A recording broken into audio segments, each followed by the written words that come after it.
morning, everybody. Jughead here, my lovely wife, Marianne, and there's Dakota, relegated to the back seat, the poor dog. We're off to have a fun little day. We are headed up to Lynden, Washington, and then Bellingham, and then over to Point Roberts, which is the very last little piece of U.S. land along the Canadian border north of the San Juans. We are currently just coming up here to Baker Lake. There's Mount Baker right over there, looking beautiful, looking down into Mears and Concrete area. We just got these puffy clouds. We're up at 6,500 feet, or pretty close to it, doing about 90 knots, so that's not too bad. It's been a beautiful, smooth ride. Now we're going to go up here, go tour around upper reaches of Mount Baker, check out Crystal Mountain. I'm sorry, not Crystal, Mount Baker Ski Resort, and then drop on in and go pick up some passport stamps with the Washington State Aviation Department's passport program. So it should be a fun day. We'll give you some updates along the way. Believe it or not, I'm actually probably not going to land on a sandbar today. I know. You can probably see Dakota's face of disgust back there, too. As we started north out of Concrete, we could tell that we were going to have to overfly a broken over and overcast cloud deck. To come up with a game plan of how I could safely do this, I did a couple things. First of all, I dialed up the ATIS at Bellingham Airport on the other side of our destination.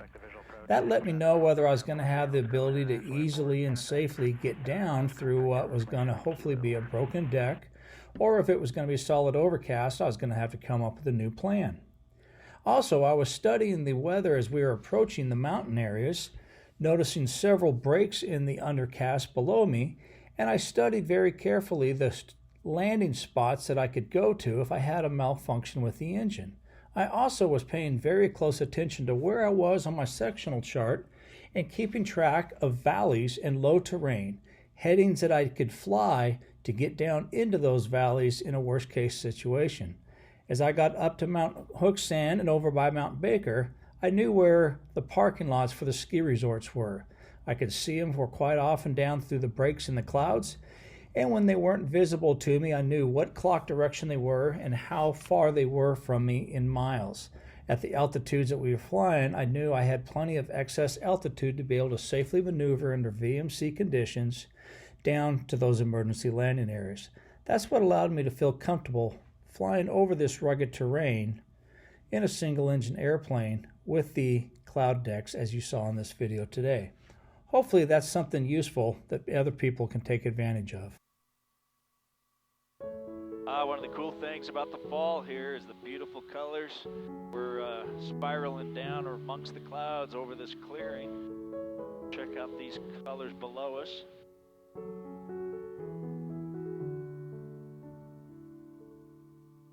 You always know it's time to head for High Sierra fly-in when the snowshoots are turning orange and yellow.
Well, everybody, we're flying down, I'll have to look up what river this is here.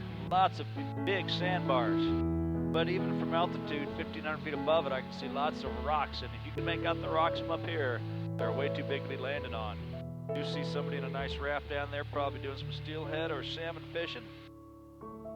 As we are dropping down into Lynden area.